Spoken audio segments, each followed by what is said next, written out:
实我也瘦过，我减肥成功过，就当中医之前。上大学那会儿，那次为什么一定要减肥呢？就是因为那会儿网上特别流行一句话，给了我减肥的动力。哎呀，特别诱人。他说每一个胖子都是一张没有刮开的彩票。啊，就是我那会儿就年轻啊，就不太了解咱们这儿的这个彩票。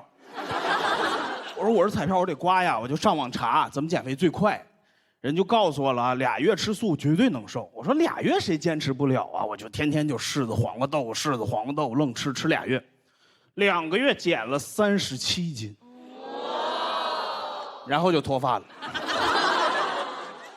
彩票刮开了，从这儿刮开的。我是一个中医啊，不是老中医，青年中医啊，90年的啊，等会儿。90年也不行吗？90年这样也差不多了吧？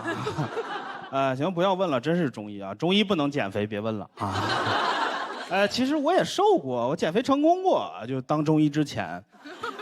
上大学那会儿，那次为什么一定要减肥呢？就是因为那会儿网上特别流行一句话，给了我减肥的动力。哎呀，特别诱人。他说每一个胖子都是一张没有刮开的彩票。啊，就是我那会儿就年轻啊，就不太了解咱们这儿的这个彩票。我说我是彩票，我得刮呀，我就上网查怎么减肥最快。人就告诉我了，2月吃素绝对能瘦。我说2月谁坚持不了啊？我就天天就柿子黄瓜豆，柿子黄瓜豆愣吃2月，2个月减了37斤，然后就脱发了。彩票刮开了，从这儿刮开的。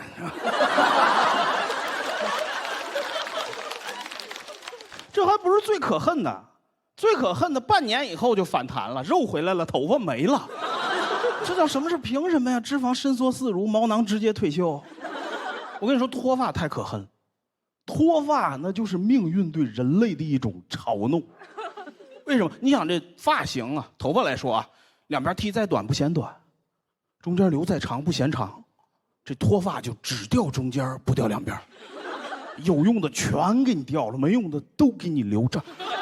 我要这玩意儿干什么呀？这中间不长头发，整个头就作废了。以头发来说，这就黄埔，这就静安，这就崇明，知道吗？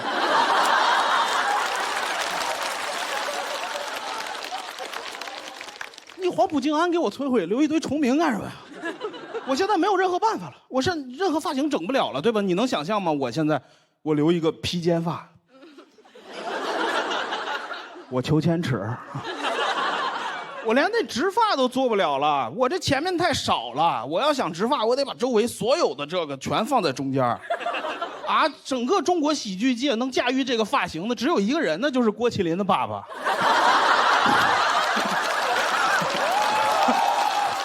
我敢吗？我敢吗？我这样上来，我说天亲，僭越了，没有任何办法了，好吗？你一旦脱发了。老老实实的，人生中最后一个发型，不要再挣扎了，越努力越心酸。你见过吧？有那大哥，哎呀，中间都掉光了，愣把旁边头发梳过来，假装自己还有头发。你干什么呀？这什么？这防晒呀？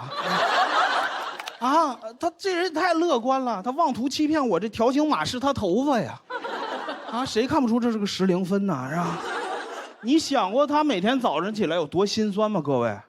他晚上得睡觉，然后睡觉翻身了，早上起来头发这样，他得来到浴室对着镜子，第一步扣上，第二步调整这个行间距，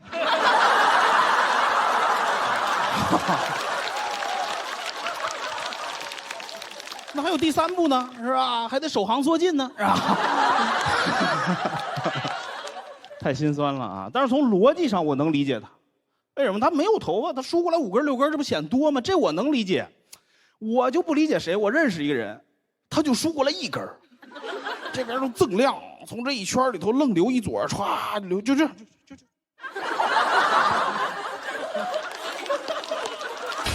这是什么呀？这是啊，人造发际线啊，就为了告诉我这边是头，这边是脸，啊，显脸小是吧？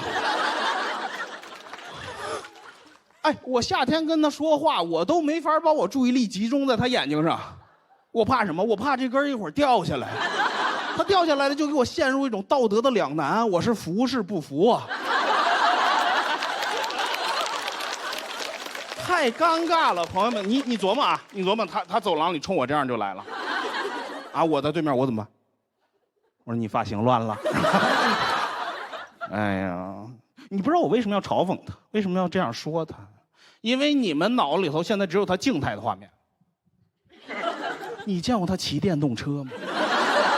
太混蛋了。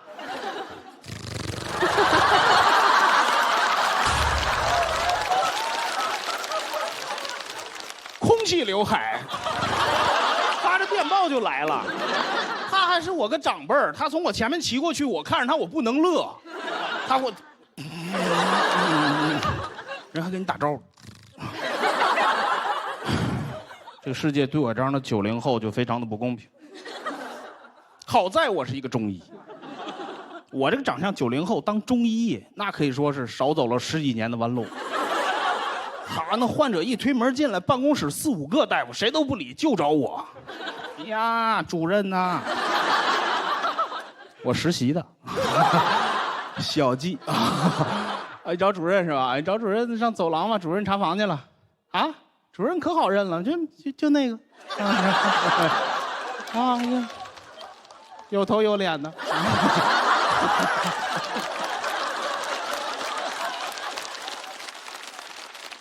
哎，后来我是打听了一下，他是听说主任头发少，他没想到我们科室等级那么森严。啊，你想这是主任是吧？那边还副主任呢，然后才是我呀，我不能输人那个强者的发型，那不又僭越了吗？啊，人那1道杠、3道杠的都有级别的。啊，你以为呢？是吧？正高、副高，是吧？我不能恶意模仿，要主任能爱看我吗？人主任早上骑个电动车挺高兴啊。好，我从那边拐过来，我俩顶峰相见。哎呀，就是一定要理性减脂、科学减脂啊！不是所有人减肥成功以后都显年轻。啊，我要能起到一个警示作用，也算是开了个好头啊！谢谢大家，我是季鹏，我是一个来自内蒙的3甲中医院的中医。真是中医啊！别问了啊，中医治不了头发，别问了。有的也能治啊，当大夫压力特别大，是吧？你看我为什么劝人学医天打雷劈啊？你看我还不明白吗？对吧？你说我一个90后，但怎么这是排练过是怎么？怎么了？90年的，行吧？哎，没有人冒充90年的，那不像90后，也不是我的责任，对吧？你说我长得胖，那是我专门吃成这样的吗？不是，从小就胖，第一次看见镜子里面就有一个胖子。我减肥难是因为我这个基因啊和那些从小就瘦的人不一样，真我发现了，我跟那些从小就瘦的人没法交流。啊，就我有一个朋友，哎呦，从小就瘦，哎呀，那瘦的呀，怎么形容呢？就是那贵宾站起来了，对，也留一个那个咸鱼那样那个贵宾头。对，我就是嫉妒，行吧？啊，他说话有时候我跟他没法交流。哇，前2天中午碰上他了，就随口打个招呼，我就哟，这不斌哥吗？啊，中午吃什么了？中午吃了吗？他说那话我都听不懂。啊，中午啊，我没吃，我忘了。这是人话吗？他吃饭能忘？这不有个闹钟呢？这是。我这辈子就没因为任何一件事儿耽误过任何一顿饭。吃饭就是我的正事儿，就连初恋跟我分手那天，哎呀，我就感觉天都塌了，我人都碎了，我瘫那儿就不能动了，我一直躺着，一直躺着，一直躺着，到中午12点自己就起来了。当时脑里头就一个想法，哎呀，赶紧让我死吧，哎呀，但绝不是饿死。所以我当时我就问他啊，要不你瘦呢？一顿不吃能忘了是吧？我这不行，我这记性太好，一顿不吃都不行，吃点就胖，多烦人。他下一句话更可恨，啊，你想瘦啊？那还不简单吗？你每顿吃7分饱不就行了？这就更不是人话了。什么叫7分饱啊？那叫3分饿呀。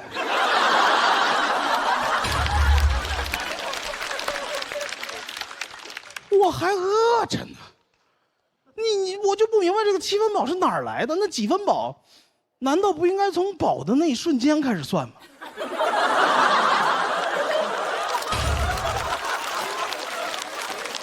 饱就是饱，饿就是饿，对吧？你比方说我活了36岁，你跑过来跟我说，你这叫活了7分死。讲理不讲理了是吧？所以当时我也质问他呀，我说我怎么7分饱？我坐秤上吃，我7分饱，我平时吃24分饱啊。他说他让我吃减脂餐，说人家配好了，吃完正好7分饱，我就买了一份还减脂餐，我打开一看就明白了，绝对减脂。但是它有一个致命的缺陷，太开胃了。朋友们，的减脂餐就是3个凉菜拼的。啊，大拌菜、鸡胸肉、荞麦面、油醋汁，酸酸甜甜那么一拌，那吃完哪儿7分饱啊？那10分的饿呀。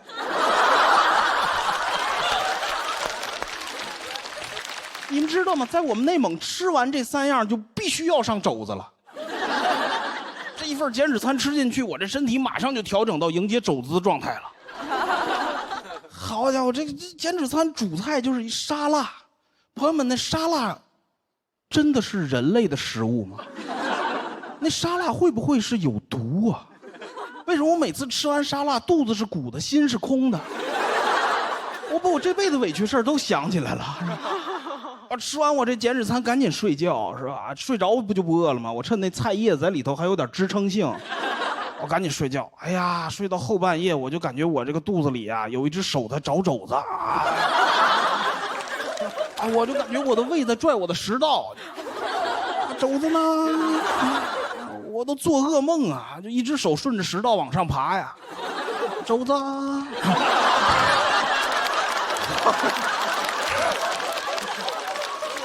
我惊醒啊，起来赶紧外卖一碗猪脚饭啊，夸夸一吃，第2天长4斤啊，好减脂餐啊！天，7分饱啊，减脂餐。朋友们，你们如果没有体会过一只手在肚子里找肘子的感觉啊，你轻易不要过来跟我说怎么减肥。我跟你说，网上那些减肥小妙招啊，都是那些从小就瘦的人编出来的。我能看出来，那说的都是胡话。我研究好长时间减肥了，人就这么告诉我，直眉瞪眼告诉我，减肥最好的方法是带着饥饿感入睡。我为什么睡不着，你不知道吗？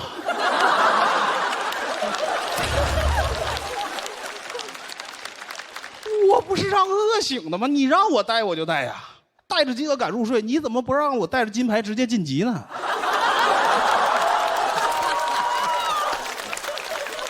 我就感觉大部分人理解不了我对食物的感受，真的，我真发现了。前2天微博上看一热搜，哎呀，那热搜说，我都没有想到有那么多人有那种想法，我真的理解不了。他居然说什么？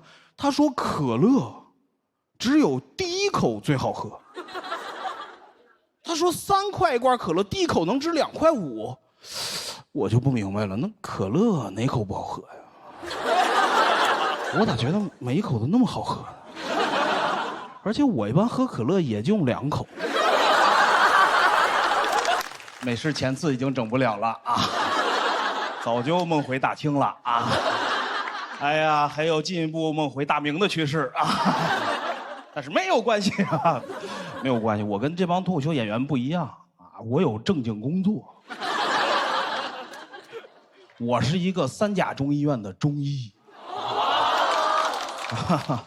很少见，很少见哈，就是你平时见我还得花20块钱呢，我今天还得逗你乐。你见过大夫逗你乐吗？大夫逗你乐，你敢乐吗？我更不敢逗你，对不对？我拿过你检查结果，哎我去，啥事儿没有。这都容易让打成病人啊。中医特别好。我认为啊，中医在整个医疗系统里头，那是最好的岗位，最起码中医安全。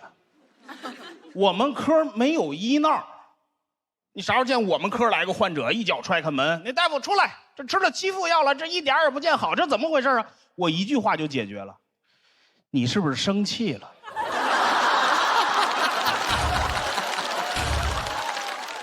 我不跟你说吃药不能生气吗？你这人你白吃。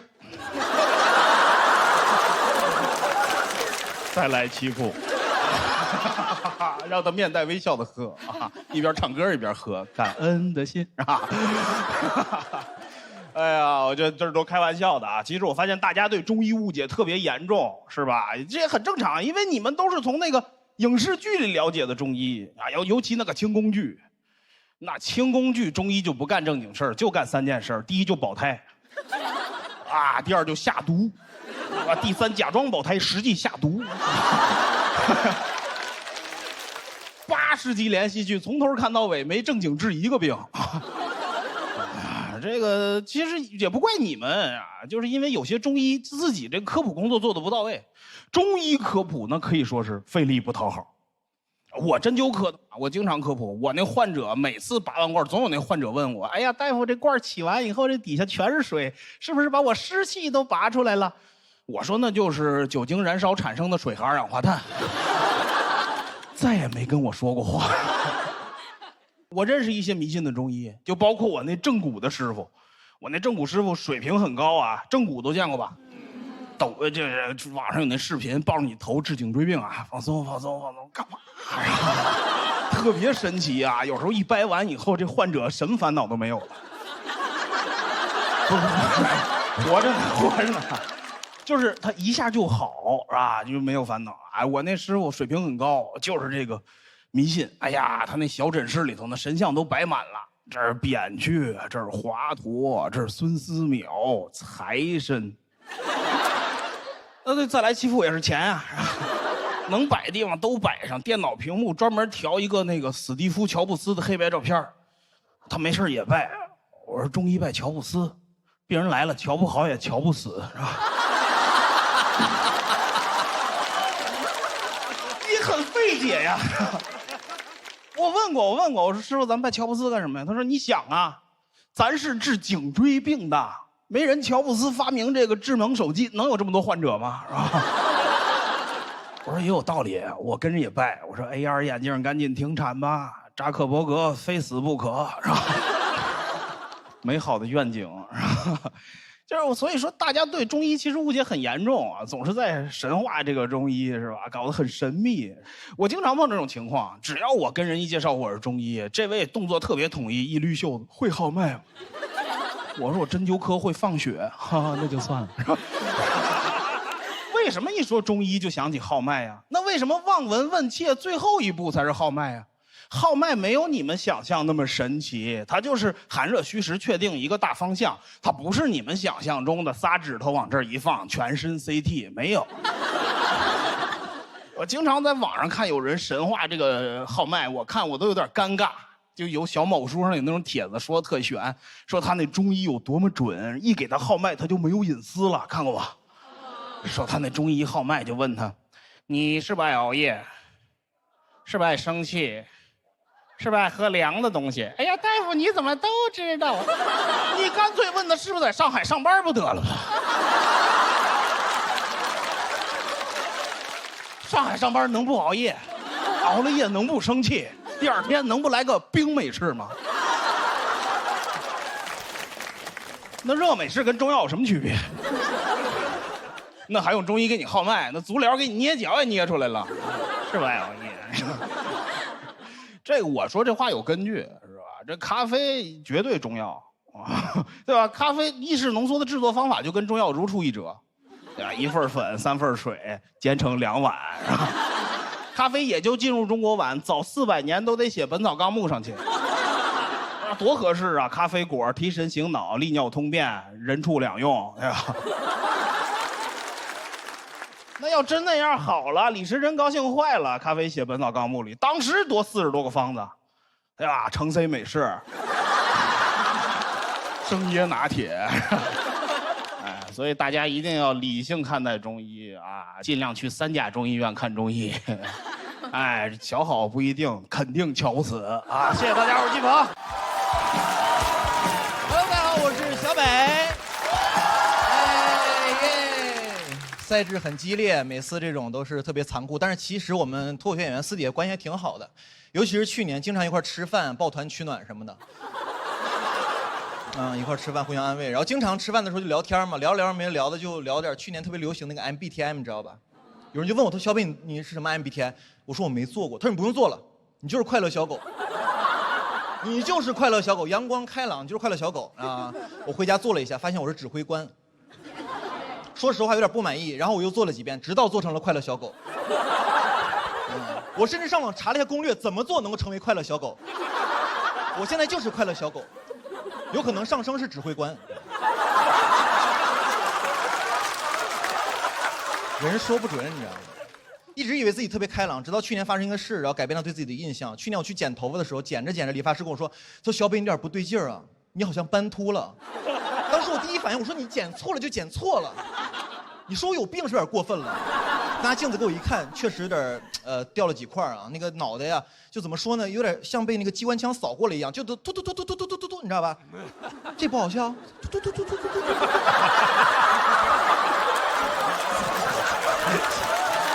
又来。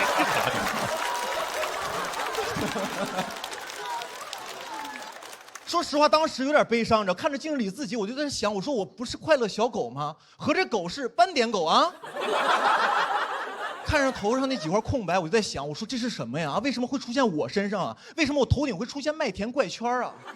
就怎么能那么整齐的掉一大片呢？我平常也掉头发，但是都是特别均匀的分布在各个地方。这次掉的也太集中了，感觉跟商量好的一样啊！有根头发就说，他说哥几个，我准备出去创业了，有没有人跟我去爱奇艺？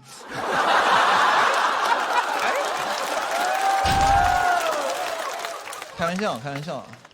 而且斑秃那阵子人特别敏感，特别敏感。但凡我们这行业出点事儿啊，就是有网友给我发私信，他说小北啊，你要爱惜羽毛啊。我当时就火，我说谁不爱惜羽毛呢啊？你不懂，是我的羽毛不爱惜我。我后面有点紧张啊，有点紧张，还是去看了皮肤科，去医院看了。然后医生非常淡定，他说现在上海很多年轻人都有这个状况，都会斑秃啊。很多人因为焦虑、压力大。我说大夫不可能，我是快乐小狗。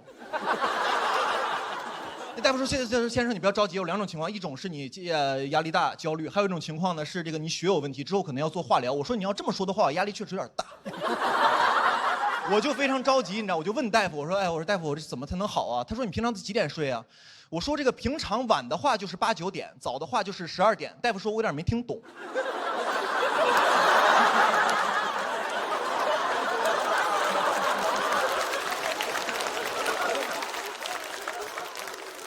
然后医生说：“他说医生这样啊，就是你就这样，你就每天准时11点睡觉。”我说：“1点行吗？”医生有点生气，医生说：“你怎么还讨价还价呀？”我说：“没你这么当医生的，我是诚心想好。12点半行不行啊？不行的话，我去隔壁看看别的专家。”你知道吗？然后医生说，还有一部分原因是因为你免疫力下降，然后饮食需要注意一点。然后我朋友就给我推荐什么地中海饮食法，我当时有点生气，我说有点过分了，我这是斑秃还没到地中海呢是吧？我说有没有那种乌黑浓密的饮食法，你知道吗？然后我就看了一下那个地中海饮食法，我不知道你们有没有试过啊？其中有一项就特别有意思，他说，你早上起来空腹喝1小杯的橄榄油，神奇吧？没听说过吧？就喝1小杯橄榄油，然后再吃点生菜，在肚子里面呢搅拌一下。我当时心想，我说这沙拉非得分开吃吗？啊，我说这什么饮食方式？我说这肚子跟个锅一样，先喝口油呛呛锅。我说怎么想的喝橄榄油？我说那玩意儿能喝吗？谁会喝那玩意儿啊？啊，我喝了。我喝了，太难喝了。那次喝橄榄油怎么说呢？就感觉有点挂壁。很多东西放到嘴里啊，一不注意啊，它就滑下去了。吃葡萄滑下去了，瓜子滑下去了，口香糖滑下去了，你知道吗？后来发现这个牙线也没有那么难消化，你知道吧？然后网上还跟我说，他说健康的生活方式最好是那种饮食清淡、少油少盐、定期运动、适度交友。我说这个生活方式怎么跟狗一样啊？还有些人把自己那个体脂练得特别低啊，就感觉这个人啊特别的柴，你知道吧？我当时一看这人，我说柴犬。而且那些体脂特别低的人，我在想那些健身的人真的开心的吗？你们见过那些人吗？体脂特别低那种，跟穿个羽绒服一样。他们最开心的时候就是健身打比赛的时候，每次都这样。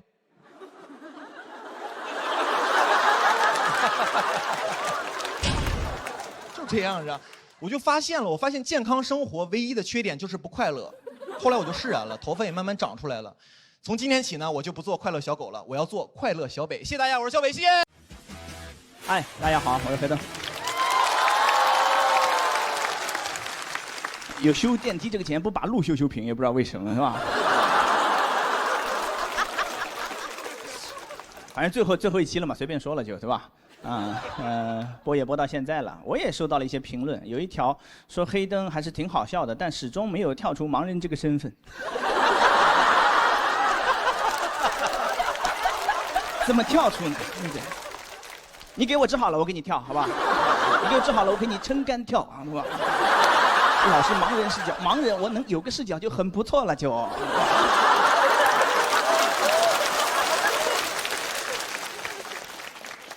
今天还是讲这个主题，没有什么别的东西，因为我觉得讲的还不够，大家还是不了解，有很多东西可能大家平时根本没有注意过啊。有一些给盲人设计的那个设施啊，其实就是摆设。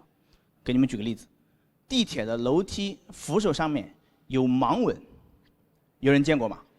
没有。见过的鼓个掌，我看一下有几个。啊，可能不到1/5。你想想看，盲人怎么能摸到它？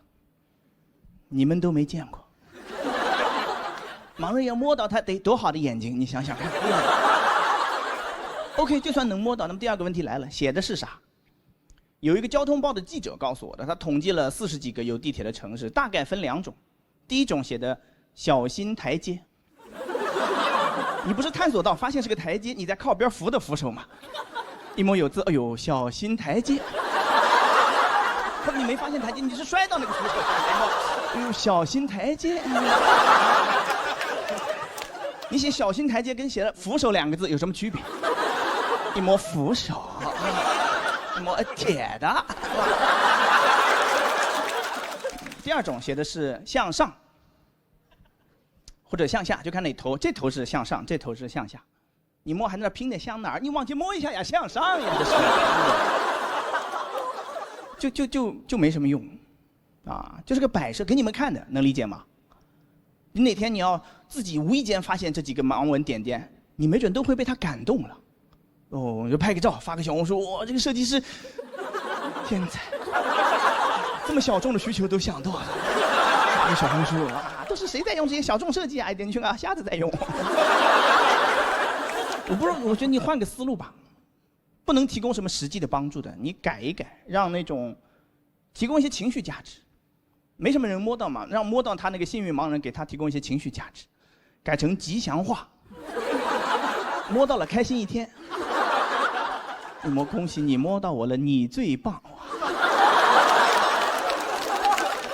老前途一片光明。每个地方都不一样，他就会愿意去摸，会给他惊喜，给他欢乐，他会去摸一摸，就摸一下，写的是什么？我在人民广场9号口很想你。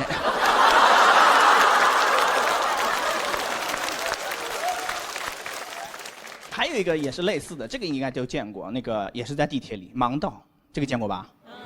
有没有发现它的规律？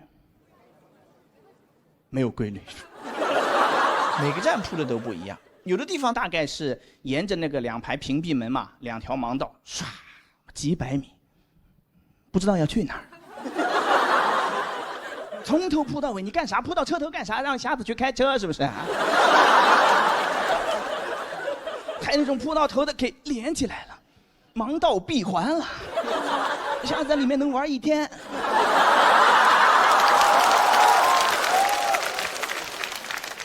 你要这么铺，我大概就理解思路了，知道你不太出门，出来一趟多锻炼。也有动过脑子的。我7月份去有一个地方演出啊，碰到了一个站台，他把盲人导到那个直梯下到站台，再把盲人导去无障碍车厢。就是有一个车厢就没有座，你就是轮椅待那个地方都见过对吧？无障碍车厢让轮椅去 ，OK， 让盲人去干啥？能给他提供什么帮助？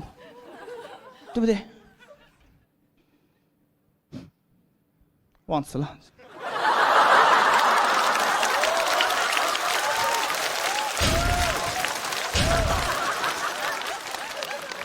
看不了提词器，让我想一会儿哈。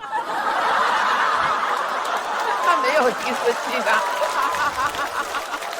你知道为什么会忘词吗？本来前面有个商务，然后被一个主动的人抢走了。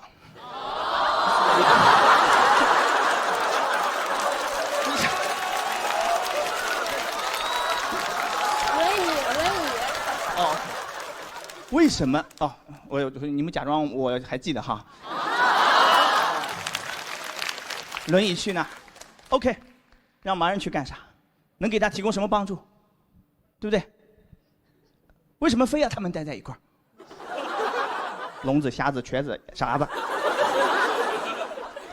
说是要给老弱病残孕让座，结果把残障人士导到没有座的车厢。谁给瞎子让座？就轮椅有个座算谁？说你们别看了，别看了，我不坐了，你坐吧。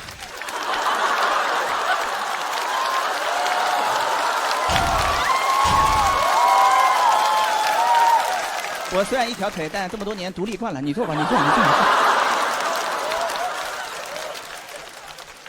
就把有障碍的人导到无障碍车厢，就解决问题。他就这么粗暴，哇，太粗暴。我用这个逻辑对待你们，你们也接受不了。就是听力障碍的朋友会自称聋人，把听得见的朋友叫听人，这个知识点你们知道吗？不知道，我告诉你们了，你想想看啊，如果我也用这个逻辑，你们肯定接受不了。看不见的叫盲人，看得见的叫贱人。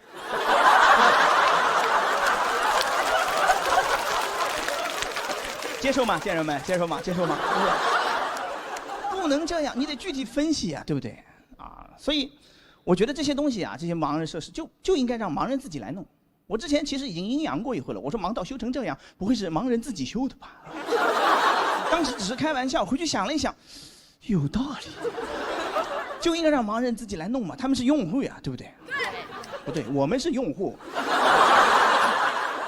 再修不好，也不能怪别人了，是吧？我再上一次为盲道生气是去年11左右，看到一个热搜，说有个地方在修不锈钢的盲道，不锈钢下完雨之后跟溜冰没有任何区别，就这么爱吃，路上都是虾滑。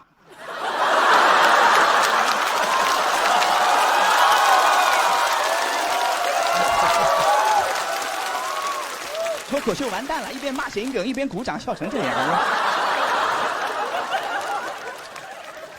当然，个人的力量要做这个事情肯定是不行的。我们要成立一个机构来推动这个宏大的工程，对吧？反正不能交给其他机构，他们很难和残疾人真正的共情。我们弄一个机构，啊，宗旨是消灭对残障的歧视，让每一个残障人士都过上像普通人一样的生活。所以名字叫普联，普通人联合会，只招残疾人。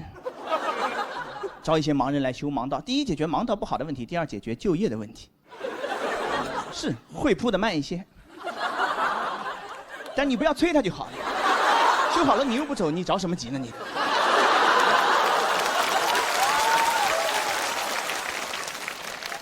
你要真嫌他太慢的话，招聘条件也放宽一些，招一些聋人，他们出了名的手脚快，让盲人监督他们。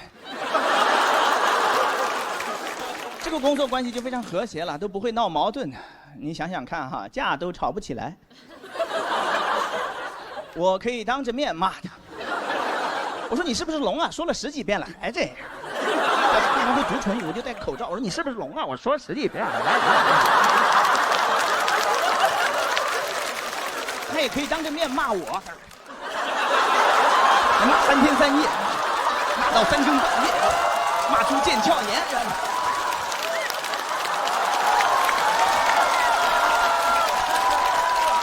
盲人心如止水。本来这个段子还能更好笑，只能比这个手势，其他手势他们不让比。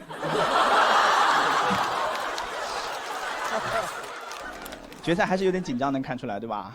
我刚才还担心呢，我说哎呦，都是强手如云，比什么呢？他们说你就讲这个段子，我说那就不怕了。什么小鹿小罗，你就往后挪一挪吧，你就。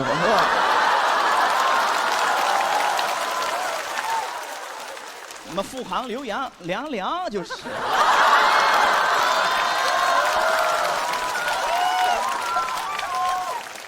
等我们那个所有盲道都修完之后呢，你想想看，为了纪念这一伟大工程，肯定要弄个碑，刻个碑文，就刻盲文。但是可能几千年后盲文也会破译不了嘛，对不对？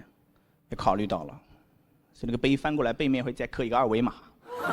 要是那会儿还扫码的话，考古学家一看到码就大为惊喜，应该是能破译了。手机掏出来一扫，滴就2个字：石碑。就讲到这，谢谢大家。Hello， 大家好，我是刘仁成。说实话，现在有点恨自己太幽默了。我真没能想到走这一轮，我第3轮时候大放厥词说我要走6轮，怎么还走了7轮？我也想看教主的表演。我真的很羡慕教主，因为他的第5位真的是我很理想的位置，因为我跟他一样都是舞迷。你看我身上带了个胡萝卜，我们都喜欢，对吧？都是舞迷，都是500的粉丝，然后。我一直在想怎么去安慰教主，我刚临时想了一个安慰的方式啊，就教主，虽然说你没有进第7轮，但这对你的婚姻比较好，因为不离不弃。然后，我说实话，今天没有想到能走这一步，所以说我在第7轮，我当然不可能开天窗了，还是准备一些内容，但是准备的是我在这个舞台之前的线下内容，那可能不是今天在舞台上最好的我。但那是在线下被大家喜欢的我，希望你们也能喜欢。我叫刘仁成，我身高1.68m，体重210斤，有点太胖了。前2天跟小鹿一块坐电梯，一进电梯，他显得非常害怕。我说你怎么这么害怕呀？你是不是有那个幽闭恐惧症啊？他没有，我有那个巨物恐惧症。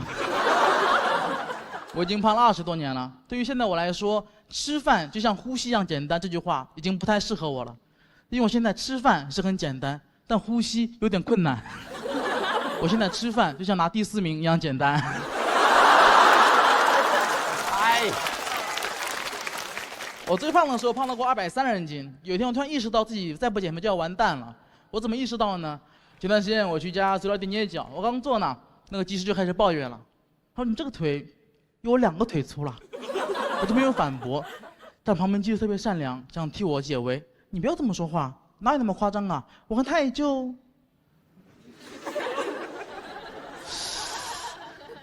小腿跟你大腿差不多粗吧。他很善良，我很喜欢他。结果第一个技师听完生气了，你说什么？你再说一遍。我腿有这么粗啊？说完把我腿给抬了起来。我腿这么粗，再说一遍。就这样。他们2个人都面前爆发了激烈的争吵，但没有人受到伤害，伤害都在我这里。我还没回暗暗发誓，我说以后再也不来这按摩店了，我以后只去盲人按摩。但我自己想想没有用，我都害怕，我真去了盲人按摩，盲人只是摸摸我腿。小伙子腰挺细啊。我现在开始减肥了，去健身房买一些课什么的。但上海的课都太贵了，一课都要400-500，所以每次上课之前，我跟自己说，刘仁成60分钟500块钱，今天你1分钟也不要休息，今天把这课给上满。但每次上课只要上了5分钟，我就会冷静下来，我躺在冰冷的气上，告诉自己，做人呐，不要斤斤计较，差不多就得了。虽然一直被冒犯，但也不是每一次都能反应过来的。前2天我打了辆滴滴。一上车，滴滴司机问我：“你有230吗？”当时我就愣住了，不是因为生气哦，所以那一瞬间我真的没有反应过来。我不知道他在问我体重，我以为他在打劫。我就问自己：“我有230吗？230这个数字，是不是太具体了一点？”他是遇到什么困难了吗？他的儿子生病了。我要不然给他吧，我在那凌乱中，司机才反应过来，你230斤嘛，我才知道问体重，我就很生气，我没有230，我210，我就坐下了，不想跟他说话，但司机没有发现我生气了，还继续跟我聊天，聊着聊着又做一个举动，他把他的手伸向我大腿，然后突然狠狠地拍了一下，那你肉也不结实呀。那瞬间我真的崩溃了，就感觉我丧失了所有做人的尊严，我感觉我不是一个人，我坐上的也不是辆滴滴，我是一头猪，被运上一辆卡车。卡车司机问：“这头猪有230斤吗？”“没有，只有210。”“那它肉也不结实呀。”就这样，我们拜拜。Hello， 大家好，我叫陈爱。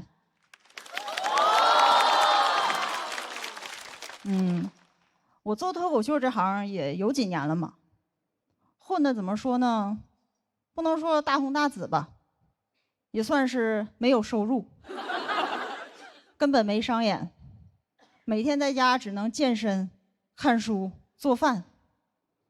但我发现我现在的生活，跟网上那些成功人士晒出来的生活，有点高度重合，搞得我都很怀疑，我真失败了吗？不会太成功了吧？但我越想越觉得我跟那些成功人士很像，他们的钱在兜里，我的钱也是，也在他们兜里。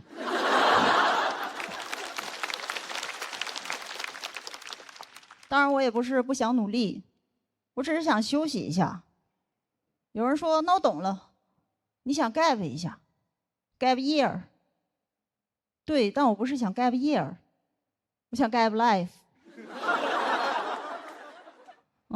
去年过得确实不太好，租的房子也一直出事儿，到处搬家，抑郁症也发作了。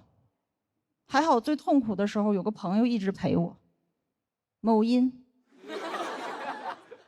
我真挺喜欢刷短视频的，我也知道很多批判的声音，比如劝你说别沉迷，天天刷这玩意儿人生就完了。还好，我刷之前人生已经完了。甚至我觉得说短视频会毁掉人生的人，既高看了短视频，也高看了我的人生。毁我人生的多了去了，失业、贫穷、原生家庭、剪坏我刘海的发型师，都排着队呢。你短视频算老几？甚至我觉得这小玩意儿还想影响我的生活，你最多算是骆驼身上的第一根稻草。然后还有人说短视频最大的危害就是让人不思考，有没有可能我刷这个就是不想思考？反正我那段时间一思考就想死，全靠在上面看人擦边。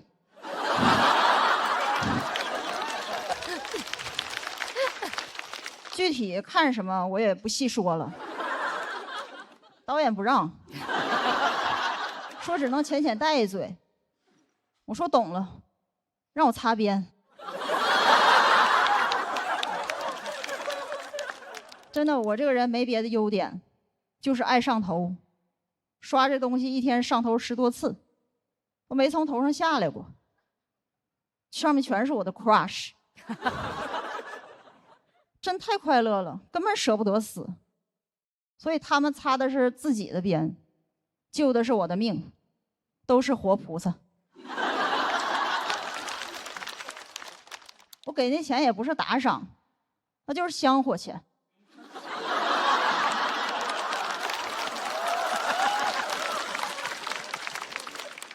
真的，那段时间就感觉我看的视频越短，人生就越长。我靠短视频续命，3秒3秒的续，就感觉阎王让我3更死，我不小心刷到5更。后来阎王都急了，说你干嘛呀，还死不死？我就把视频分享给他，他也上头了，不催我了，开始催更。真的，我发现我很需要这个东西，因为我的人生中找不到几件事让我既快乐又上瘾，还合法，而且还很省钱。因为我看了1年多直播，只在最开始充过1块钱，然后就靠着在里边抢红包挣了好几百。我每天在直播间为自己谋福利。所以虽然我现在没商演，但已经达成了脱口秀演员的最高成就，在直播间捞钱。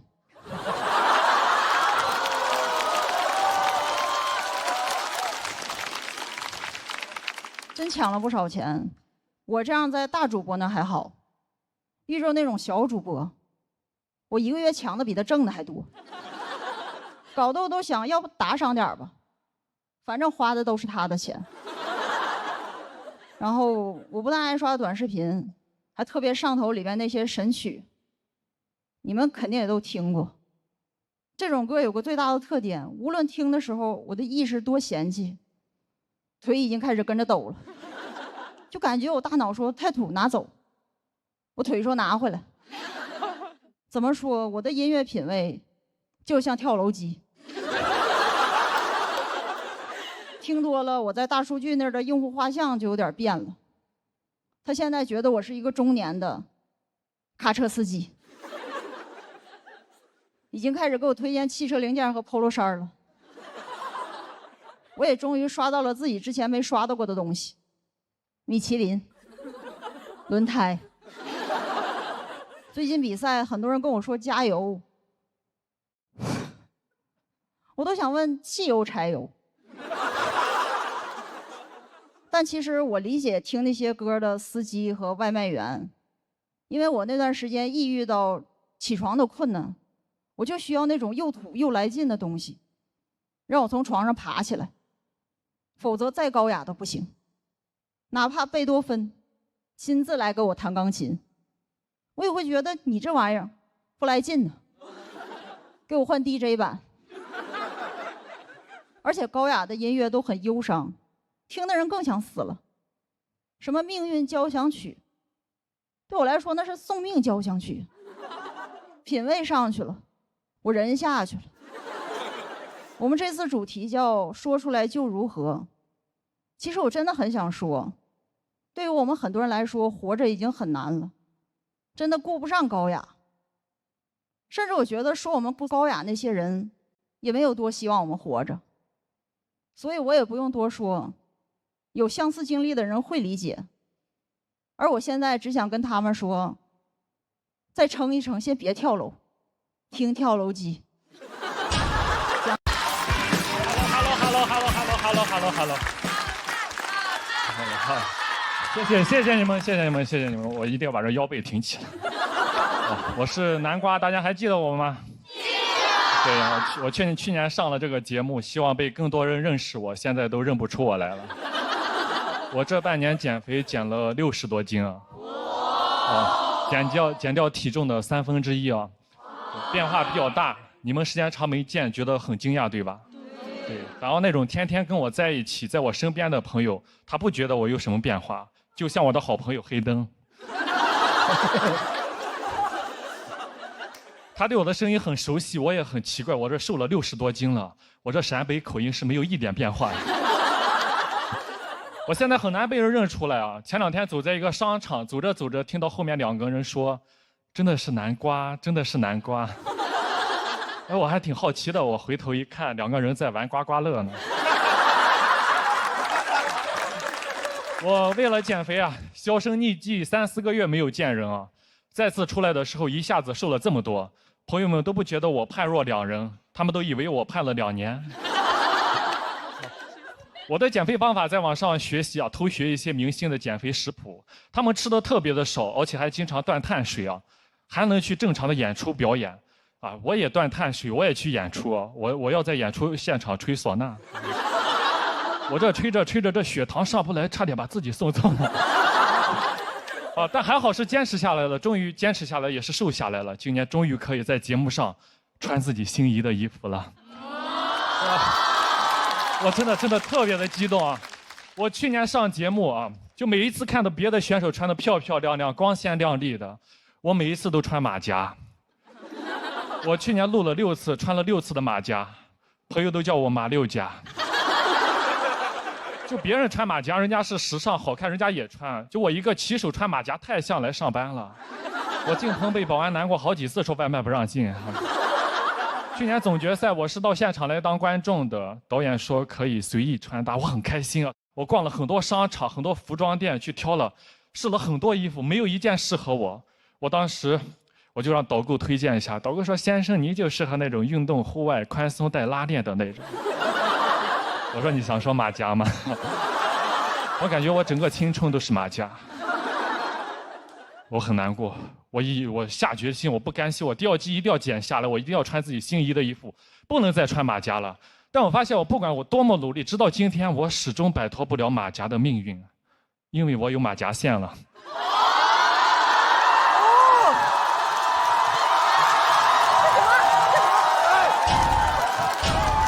算了，这样，咱这是脱口秀，不是脱秀啊！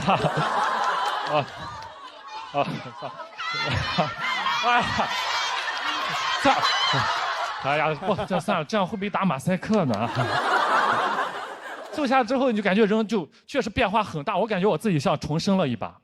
我把自己的照片发在自媒体上，网友特别的，他是特别好，都夸我，夸得我特别激动。他们就叫什么南大，哇，南大什么青春南大学生，我热泪盈眶，我激动呀，因为我是中专学历。我没有上过大学，我上的技校，我考不上大学，我一直抬不起头。没想到现在减肥减出学历提升了。就是我现在是我们宝鸡铁路技校毕业的第一个南大。对的。虽然学信网上查不到，但是小某书上都是承认的。谢谢你们，谢谢姐妹们。但减肥也不全是好事情，前2天就挺难过的。有一个品牌找到我，他说他们是个电瓶车的品牌，说他们老总很喜欢我，要跟我合作，私信我，我也很开心很激动啊。但见面的时候他们反悔了，他说你是谁呀？南瓜呢？我说我是南瓜，你怎么变成这个样子啊？跟节目上不一样，我们想合作的是那个黑黑的、胖胖的、土土的南瓜，你这样拒绝跟你合作。我也很难过，我人都傻了。我这半年天天挨饿，不好好吃饭，没想到换来的是没饭吃。但我也不后悔，为什么减了？因为我今年29岁了，再过几个月就要30岁了。回想到30岁之前全是那种肥胖油腻的形象，我本来可以习惯那种形象，直到有一天见到了10个晴天。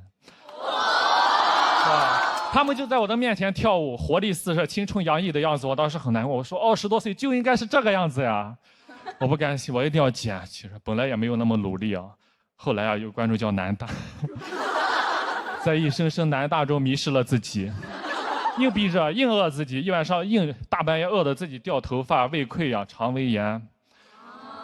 我想喝奶茶，但是这个时候内心有个声音说：“南瓜坚持都不能喝。”这个时候你要想象你到时候在舞台上那个美美的样子，我一次次的忍住了饥渴，这就是望美止渴吧。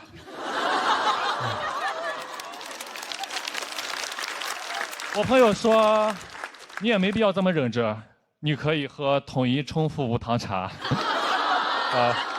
真的好喝，一口冲服茶香倍儿足啊，喝了之后和南大一样冲服满面。真的，我终于坚持到现在了，终于在台上，就是现在我真的绷不住了。其实这回啊，我后台已经摆好了烧烤、炸鸡、汉堡、油泼面、biang biang面、刀削面。我一会下了台我就暴饮暴食，以后我就想吃什么吃什么。以后呀，可能还会变回那个黑黑的、胖胖的南瓜。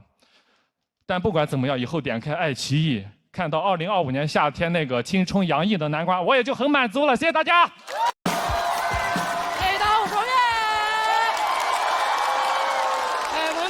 见面了，真的。去年我上完节目过后，应该很多朋友认识我了吧？有认识的吗？有吗？认识。去年确实一整年，我也在线下巡演我自己的专场，也演了很多场。说实话，这个工作越来越忙，我现在身体跟不上了，我痛经。我也是会来月经的啊。真的，我把你们当自己人才说的。其实我每次来月经，我从第一天我就开始痛。那种痛可能很多男生不太能懂哈，就是你上学的时候，几个人端着你的腿去撞树，就连撞7天啊。我上一次来上海，我出差也是在虹桥机场，那天突然我在机场走着，突然就来月经了，一下把我痛的就晕倒在地上。当时来了3个男的抬我，没抬起来，抬不起来，顺手就把我放在地上了。旁边围过来好多人就在问，他说怎么了？我躺在地上很虚弱，我说痛经。旁边人说小伙子痛得都神志不清了吧？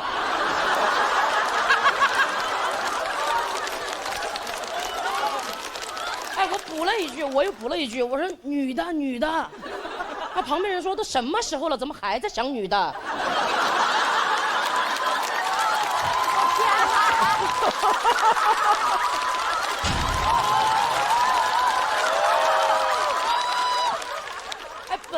本来我是一个很能忍的人，真的。有的时候我就想着，我说忍一忍就过了，忍一忍就过了，大不了我就忍到绝经那天嘛。但我除了痛经啊，我还月经不调，可能很多男生又不太能懂哈，就是你上学上得好好的，突然有几个人他端着书就来撞你。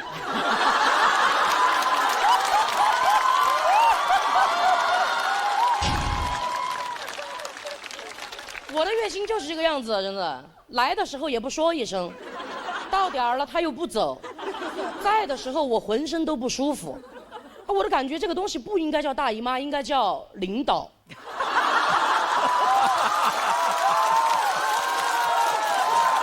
哎，你们应该都有领导吧？大家都有领导哈。有的时候是不是也坐在位置上，在那想说忍一忍，忍一忍就过了，大不了我就忍到退休那天嘛。你掐指一算，你说哎，退休那天刚好就是绝经那天。而且我觉得世界上最幸福的女人就是那些退了休又绝了经的女人，但现在应该没有这样的女人了哈。现在虽然绝经提前了，但是退休延后了啊。这个月经不调，月经不调，我不知道你们谁不调哈，我要调。我还是找了一些小诊所去看的，前后起码找了8个医生给我调，调完了他们说我月经不调。有的时候把那个医生都调烦了。给我抓了药，他开始这个药也来点儿，那个药也来点儿，到最后他都问我，他说这个你来点儿不来点儿？我说我是来医院抓药的，我又不是上食堂打饭的，我这。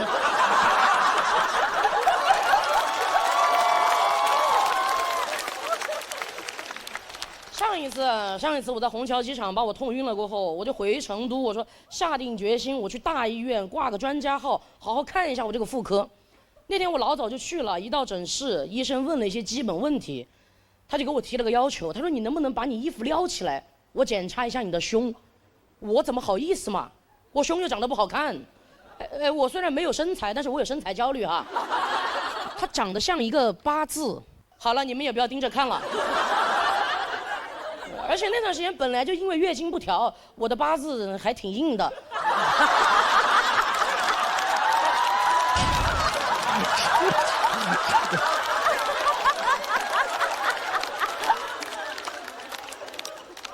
哎，医生接着问我，他说你确定你自己是 XX 还是 XY 吗？我说我是 XL。他说我问你，问的是你的染色体。妈呀，染色体好陌生的词啊！我说我的应该是染的还可以哦。医生也很难为情，他就问我，他说：“哎呀，你不要误会，我是观察你，长了一圈小胡子，你声音有点像个男的，我怀疑你体内有2套系统。”妈呀，当时把我吓坏了，我说什么意思？一套安卓，一套 iOS。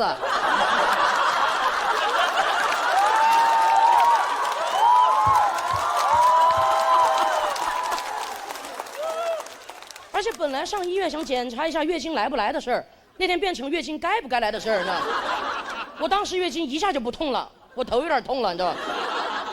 然后医生就让我赶紧去做一个全面的妇科检查，我就去了。说实话，做检查的过程当中，我心里还是很纠结的。我都在想，要是我检查出来我体内真的有男性系统，我怎么办？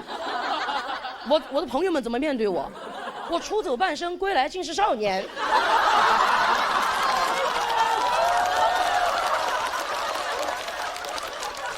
我想了一圈，我觉得这个事情，世界上最开心的人应该是我爸爸。我爸爸太想要个儿子了，但他这辈子只剩下了我和我妹妹。不过我觉得这个事情什么时候跟他说，他应该都会很开心的，哪怕他去世那天，我就站在他面前，把我的检查报告拿出来，我说：“爸爸，其实我不是你的小棉袄，我是一个假2件。”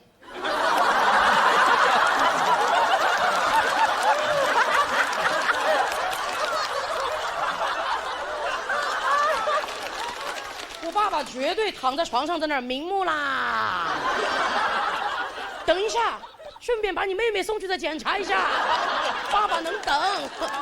但我这个检查很快就做完了，我赶紧拿着报告单回到医生的诊室，一路我都很紧张，我也需要一个结果，我就站在门口悄悄问医生：“女儿女不女？”很像站在产房门口，真的，别的话都别说了，就告诉我是男孩还是女孩吧。医生说恭喜啊，女孩，纯女孩，158斤的大胖丫头。朋友们，我活了快30岁了，真的。那天我才感觉自己是一个被官方认证的女人，你知道？这个段子你们也别闲着，播出那天你们就给我把消息往外散哈。逢人就说王悦纯女的啊。那赶紧给我看看我月经不调的事儿吧。医生给我总结了一下，看了你的报告单啊，我们就发现其实是因为你体内雄性激素过旺，说白了有点超雄，你知道吗？你雌性激素太少了。不过你这个情况没问题的，你慢慢的。找个男的，生个孩子，激素就稳定了。我说激素稳定有什么用？老子人生都不稳定了。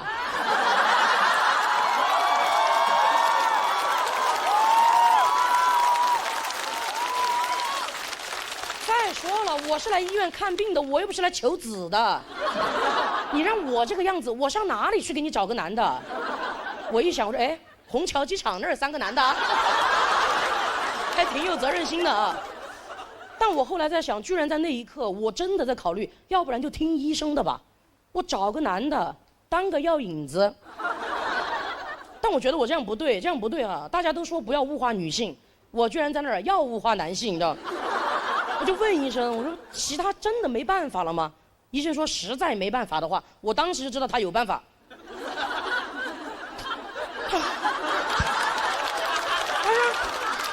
要不然就给你开点补充雌性激素的药吧。我说啊，这难道不应该是第一个办法吗？那个药我买了，就几10块钱一瓶，我现在也在按时吃。说实话，月经已经好多了，而且它调整那个雌性激素嘛，补充上来了。现在有的时候在家里开始偷偷穿裙子了，你知道？所以啊，朋友们，真的，关于医学、婚姻、男人、痛经。我觉得咱们能花几10块钱解决的问题，真的没必要花自己几10年。谢谢大家，我是王悦，谢谢，谢谢。